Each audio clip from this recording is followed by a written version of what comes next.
Saludo a todas las personas que nos sintonizan a través de las redes sociales o a través del YouTube Premiere que hacemos.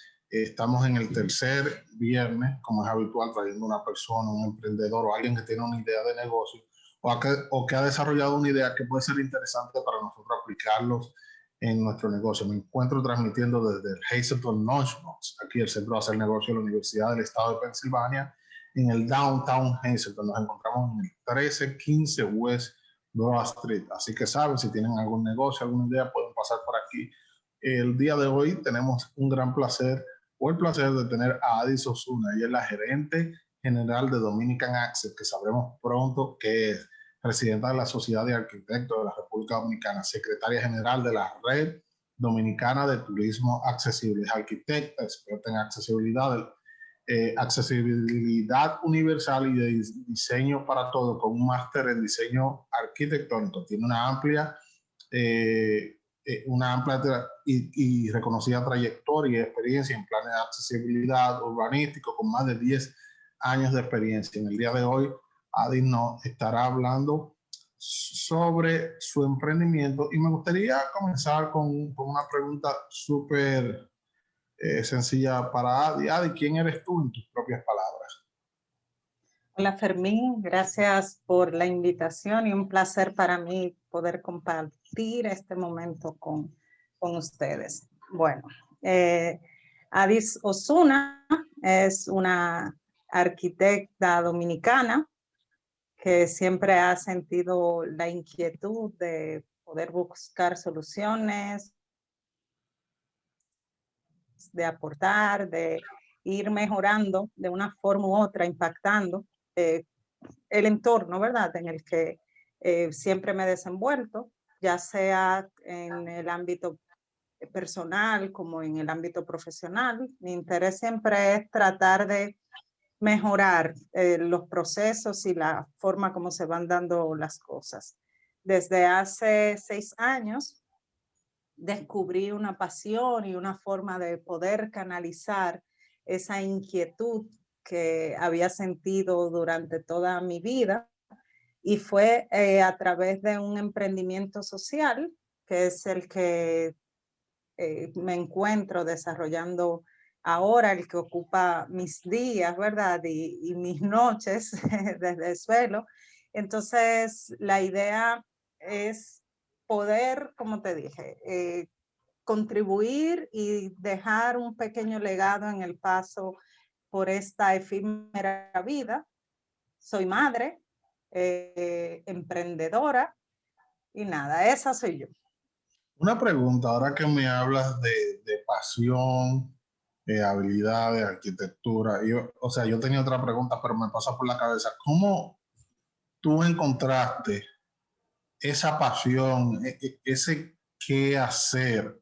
Porque muchas veces nosotros, tú sabes, tenemos habilidades específicas y tenemos intereses generales, pero ¿cómo tú encontraste ese punto de intersección entre lo que tú sabes hacer, entre lo que tú querías hacer y entre lo que te gustaba hacer? Es como dicen por ahí, tú no encuentras tu pasión, ella te encuentra a ti, ¿verdad? Porque increíblemente, y yo creo que tiene mucho que ver con la actitud que uno muchas veces toma frente a la vida y los retos que se van presentando. O sea, al final del día, una cosa fue llevando a la otra y pareciera como que una conspiración del universo, que al final del día tú vas construyendo, y todas las cosas que parecían no tener sentido luego se van encursando y tú te encuentras haciendo una cosa que te apasiona y tú dices, no, pero para esto fue que yo nací. O sea, todo ahora tiene sentido y así llegué hasta donde estoy ahora. Me sentí identificado con eso. ¿Cuál es tu emprendimiento? Así, ¿cuál es el nombre y en qué consiste tu emprendimiento? Bueno, mi emprendimiento se llama Dominican Access. Nosotros somos una empresa de consultoría en accesibilidad universal y diseño para todos.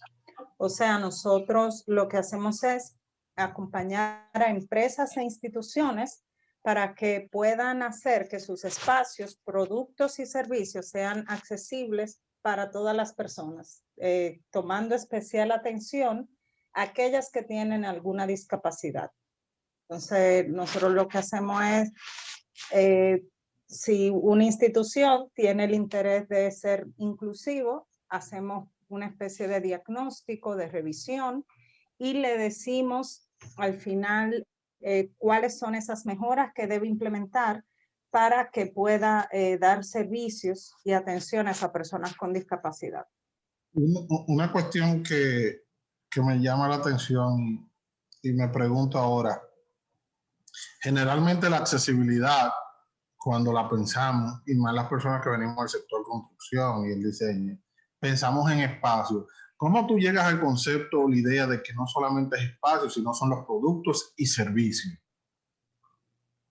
Bueno, realmente no es una idea mía como tal, sino es en la propia definición de la accesibilidad, que está intrínsecamente ligada a todo, o sea, incluso a los procedimientos, instrumentos que deben ser accesibles.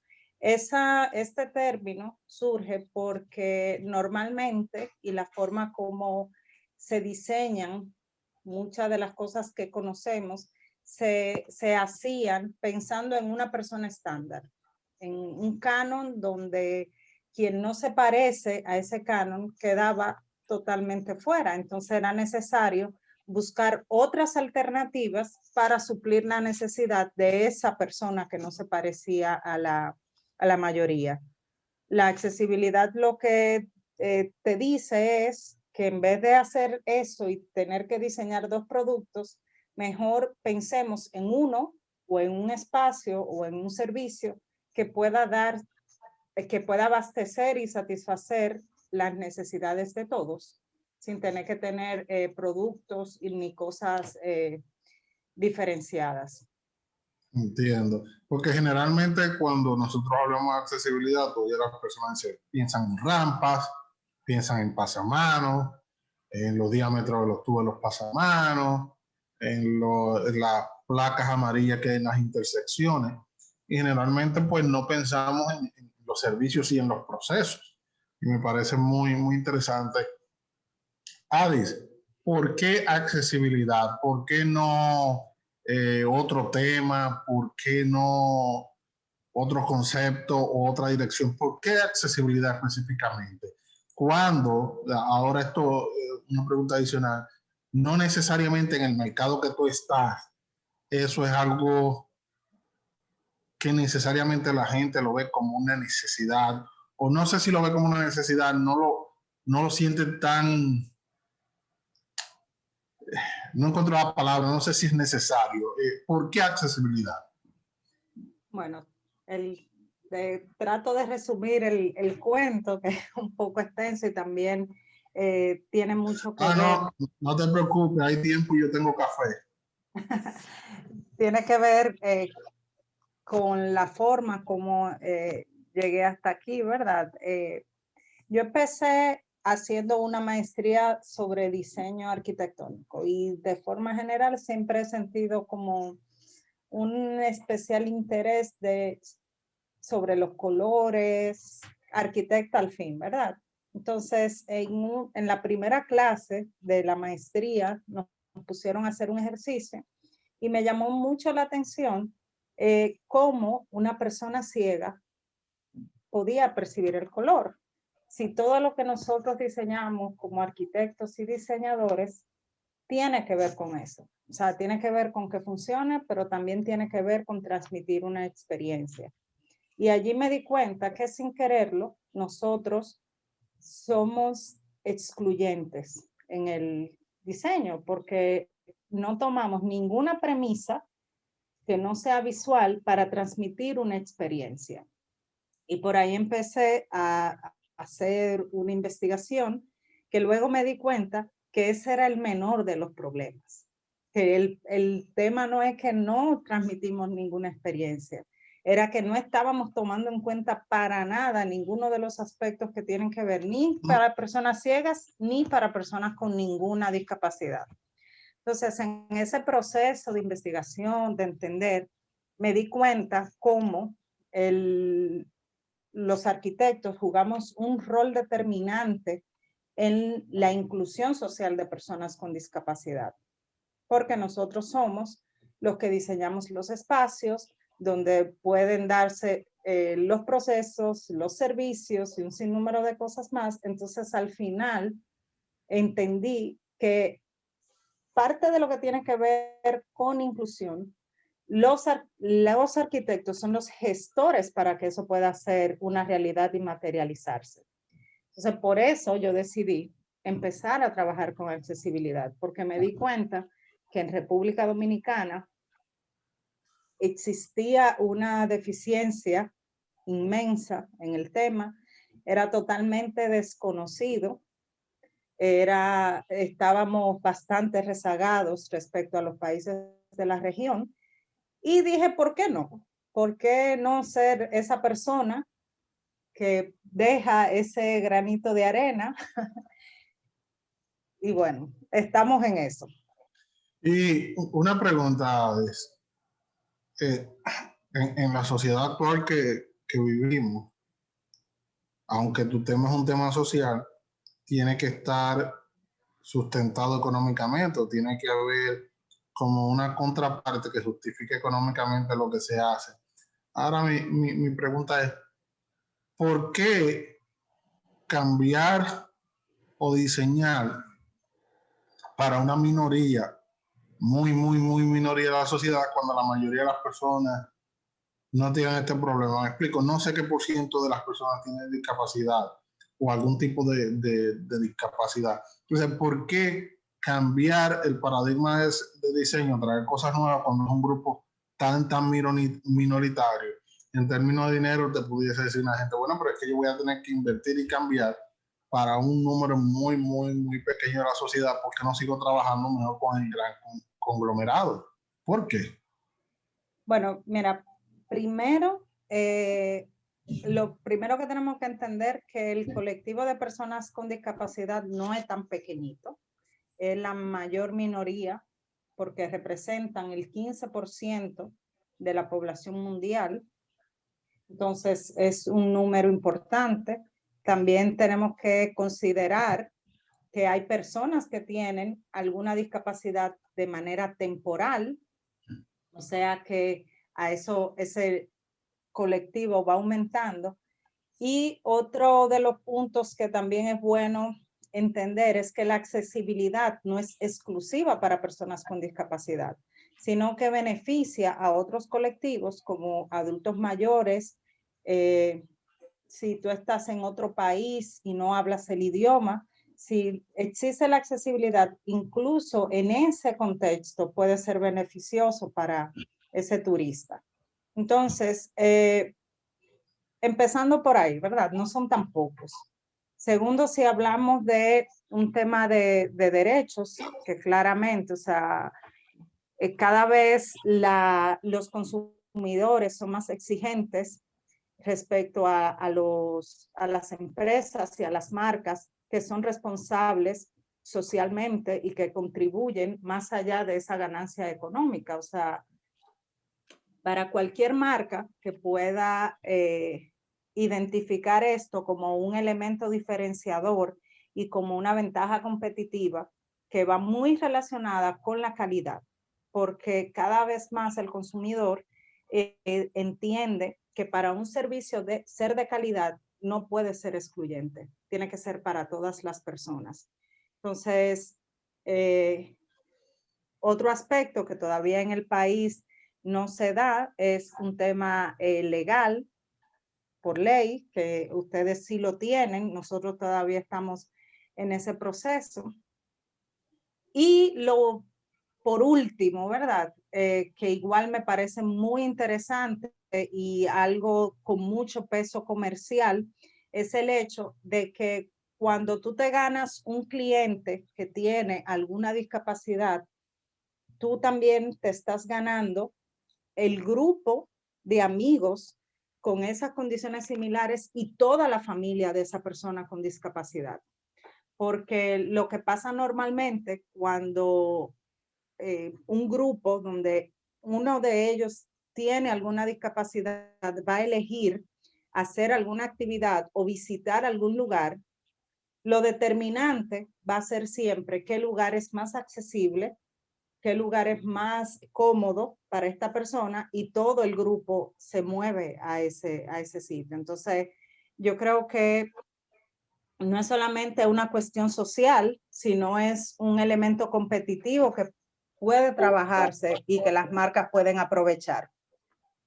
Es muy interesante. Tú sabes que, como tú mencionas, aquí lo tenemos por ley. Eso es una de las conquistas muchas veces ignoradas de las personas de Martin Luther King. Cuando Martin Luther King peleó por los derechos civiles, no solamente la gente cree que es de los afroamericanos, sino era de inclusión de sectores que tradicionalmente estaban excluidos. Y no era una cuestión de trato solamente, era una cuestión de poder económico. Él entendía también que la capacidad de accesar a recursos, a tener trabajo, información y todo eso era vital para el desarrollo. Y de hecho hay estudios que te contabilizan el costo de tú no incluir a personas y el potencial de personas, aunque tengan impedimentos. O sea, hay un potencial que se pierde y hay un costo económico para eso, para la sociedad. El año pasado salió un estudio sobre eso, específicamente. Ya hay estudios que hablan de, o sea, de la disparidad. El año pasado salió un estudio sobre el racismo, cómo las exclusiones eh, te, te cortan el crecimiento económico. Esa parte siempre es interesante hacérsela saber a la gente, porque a veces tenemos los conceptos de que esto es una cuestión social y no es solamente social, es económica. La inclusión de más personas a la economía simplemente nos ayuda en sentido general. Adi, una pregunta. ¿Qué maneras creativas has utilizado para implementar tu idea? ¿Qué más, o sea, qué cosas tú has hecho que pudiese parecer un poquito fuera de lo normal para implementar lo que tú estás haciendo? Bueno, te cuento que en el país esto ha sido un proceso de construir el servicio que nosotros damos, porque somos la primera empresa de este tipo en el país, y a pesar de que trabajamos en inclusión, no trabajamos directamente con personas con discapacidad, sino que el servicio es para el sector privado y para el sector público. Entonces, de herramientas innovadoras que hemos utilizado es producir conocimiento a través de foros, a través de guías de atención a clientes con discapacidad y qué decirte, o sea, todos los servicios que ofrecemos de forma general son nuevos en el mercado, son únicos, porque nosotros lo que hacemos, para ponerte un ejemplo, es hacer un diagnóstico. Uno de nuestros servicios es un diagnóstico de accesibilidad universal. Entonces, tomamos todos los elementos que tiene una empresa, vemos cuáles son los niveles de accesibilidad que poseen, y partiendo de los recursos que esta empresa tiene, hacemos una especie de carta de ruta para determinar en corto, mediano y largo plazo cuáles son las acciones que pueden generar más impacto social para esa empresa. Por ejemplo, cuando uno piensa en accesibilidad y en mejoras de accesibilidad, automáticamente piensa en una inversión en la planta física.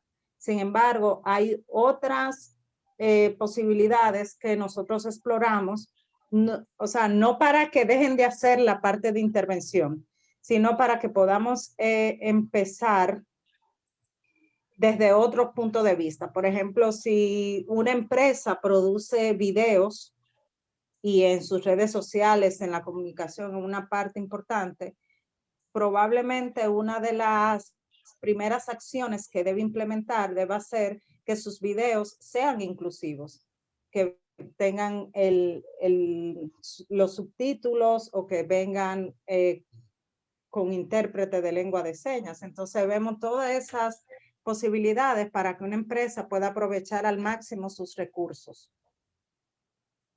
Y de hecho de ahí nace pueden hacer otro negocio, porque ahora pienso yo, bueno, eso puede ser una oportunidad de negocio para alguien que sepa lengua de señas, ofrecer los servicios casi instantáneos de traducción en ese sentido.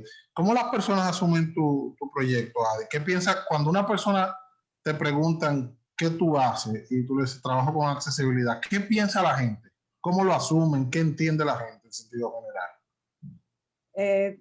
Para mí ha sido todo un reto lograr que entiendan que no es una fundación, no es una asociación sin fines de lucro, sino que es un negocio y que representa también un negocio para las empresas que trabajan con nosotros. Muchos, que es lo que pasa cuando normalmente uno habla de inclusión de personas con discapacidad, entiende que es un tema muy loable, que es necesario.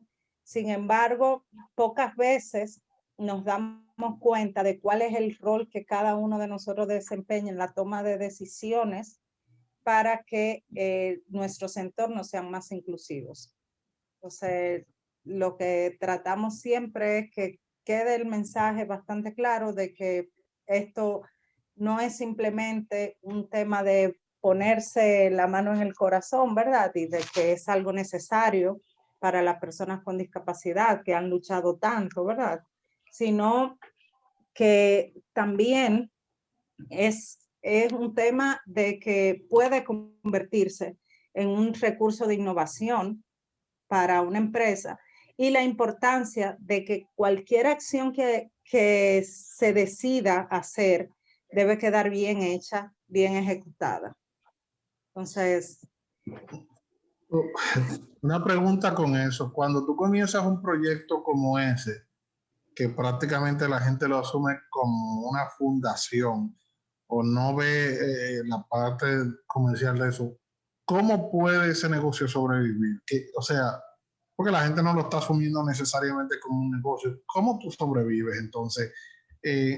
Porque es cierto que el proyecto en un momento la gente cada vez creará más conciencia, pero entre el momento del comienzo y ese punto, ¿cómo el negocio puede sobrevivir? Bueno, nosotros hemos trabajado mucho en generar una cultura de accesibilidad que en el país no existía. En el país desde hace un tiempo estamos hablando mucho de inclusión, pero inclusión es más o menos la meta. ¿Cómo tú llegas hasta allá? Que tiene que ver con la accesibilidad. Esa es la brecha que nosotros estamos llenando, pero la gente, o sea, la mayoría, el mercado, no entendía sobre accesibilidad, sino más bien entendía sobre inclusión y esa está muy presente en hacia dónde debe ir nuestra construcción social. Entonces nosotros lo que hemos hecho es generar una cultura de accesibilidad, que cada vez más personas entiendan cuál es la importancia de la accesibilidad, por qué no es un tema de improvisación, por qué hace falta los servicios de un especialista, y entonces así hemos podido ir construyendo.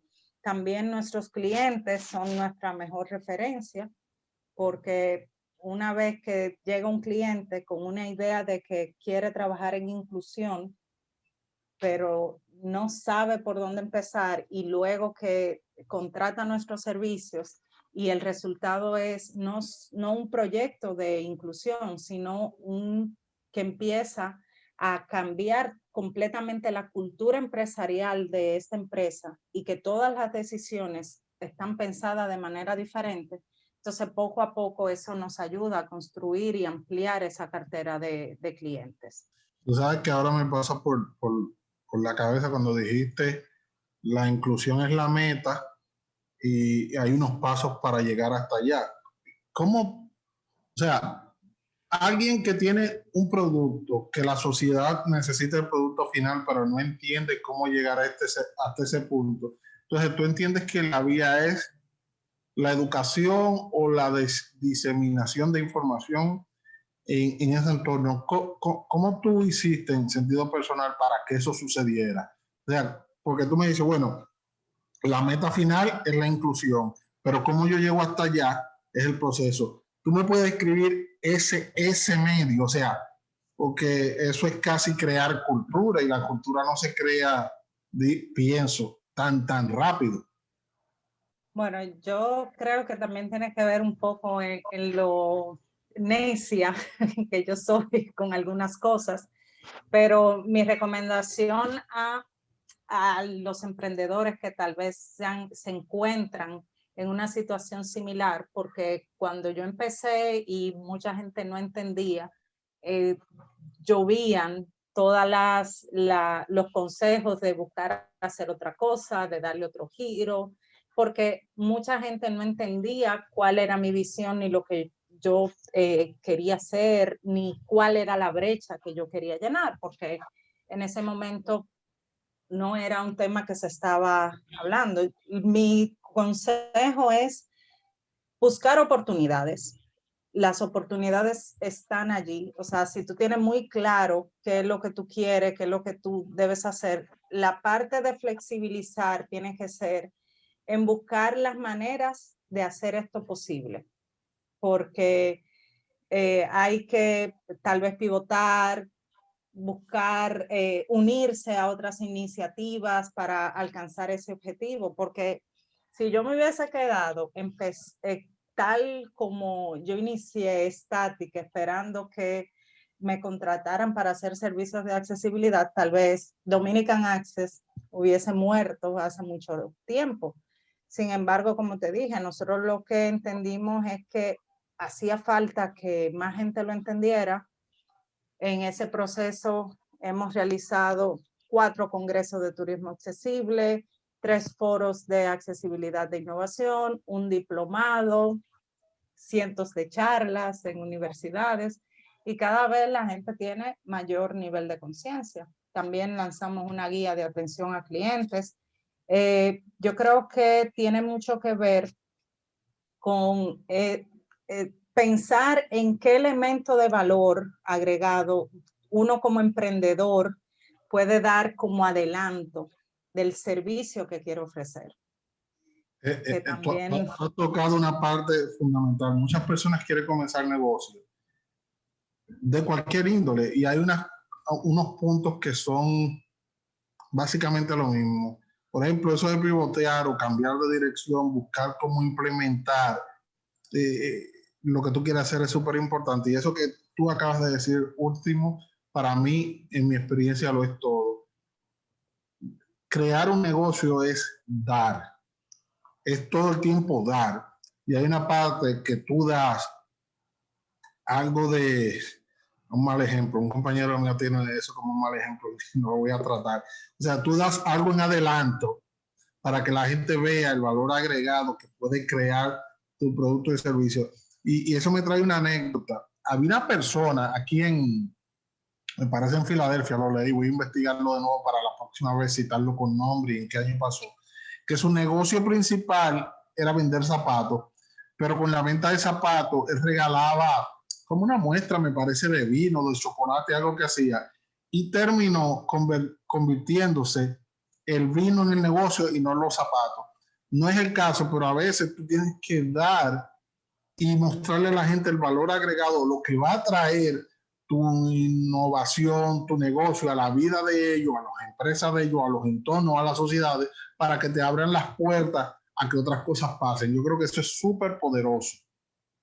Claro, y algo importantísimo, Fermín, es uno también ser inteligente, dejar de pensar en que las cosas estén perfectas, en hacer la gran inversión, la gran estructuración y empezar a hacer esos pequeños ejercicios de cuáles cosas sí pueden pasar. O sea, ese del producto mínimo viable, eso es infalible, porque me he encontrado con por experiencia con muchos amigos que están en el proceso de emprender, y muchas veces es tanto el agotamiento para lograr estructurar exactamente lo que tú quieres para después darte cuenta que no era eso lo que el mercado necesitaba, que también eso es algo importante, que en el proceso sea que uno vaya construyendo y sabiendo tomar y dejar. Mira, eso que tú mencionas es súper importante, el producto mínimo viable. Muchas personas piensan que cuando hacen algo, ese es el producto final. No, es el producto mínimo que tú puedes poner a la calle y después vienen las versiones de actualización. Por eso tú ves mucho los software que a cada rato vienen y te actualizan, que hay una actualización, que hay un parche de seguridad. Y es una de las maneras más importantes de trabajar. Muchas veces, si la sociedad en que vivimos no son muy dedicadas a la creación de tecnología o innovación, pues estos conceptos son un poquito ajenos a nosotros.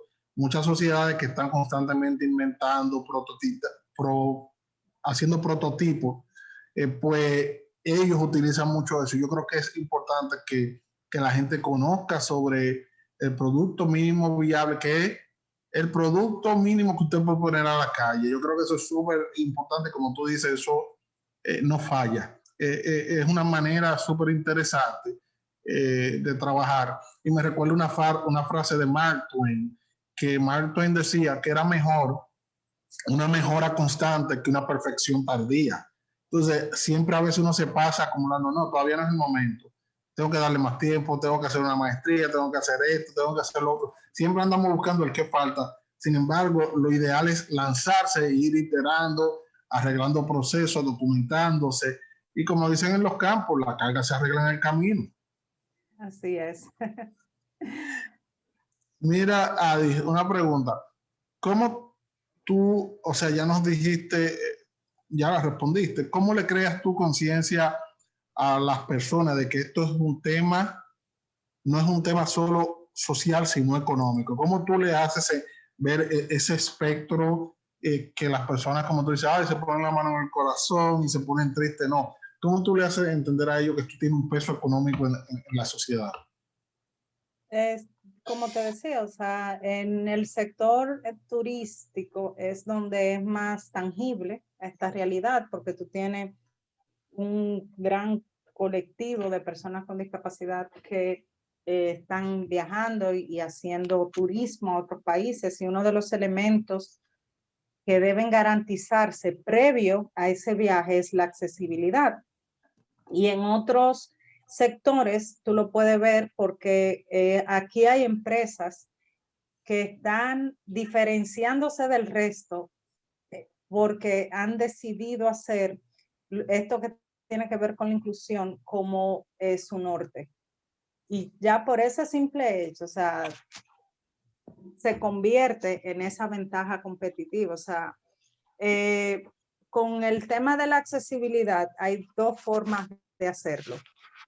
Tú puedes hacerlo y que te quede más o menos bien, pero lo que pasa muchas veces es que las empresas no tienen la certeza de que las mejoras que hicieron fueron las correctas y no lo comunican correctamente. Y la otra forma que tú tienes de hacerlo es garantizando que esté todo bien hecho y entonces comunicándolo a los cuatro vientos. Y eso ciertamente hace que tus clientes se fidelicen contigo porque ya están viendo que tú eres una marca que tiene una preocupación social más allá de vender sus productos o servicios. Entonces, es también la forma de cómo, como marca, tú puedas aprovechar esto. ¿Cómo podemos hacerle también entender a las empresas o a quienes utilizan el servicio que no sea solamente un washing, que no sea solamente una cuestión de imagen, sino que eso se incorpore a la cultura de toma de decisiones dentro de la compañía? ¿Cómo podemos hacer eso, Adi? Por eso nosotros cuando ofrecemos los servicios, siempre lo decimos, no es a nosotros no contratan para hacer un proyecto de inclusión. Nosotros lo que hacemos es un diagnóstico general de cómo funciona la empresa y cuáles mejoras pueden implementarse, pero también lo acompañamos con un taller que va dirigido a diferentes tomadores de decisión y líderes en la empresa.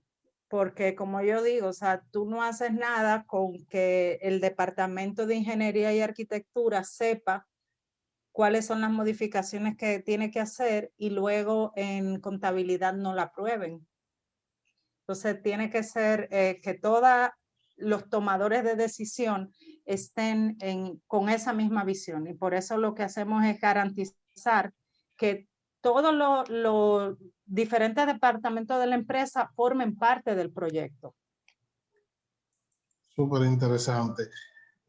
Adi, el tema de hoy ha sido súper interesante por el hecho de que nos brinda otra perspectiva o le muestra al público otra perspectiva de la accesibilidad, de lo profundo que es, que no solamente es el tema de la pintura, rampas, es un tema de carácter económico importante para las sociedades, y no es solamente un tema social, que es uno de los, yo pienso que una de las principales limitantes que tiene, que a la vez se asumirse como un problema social, no se entiende el poder económico que tiene sobre las sociedades.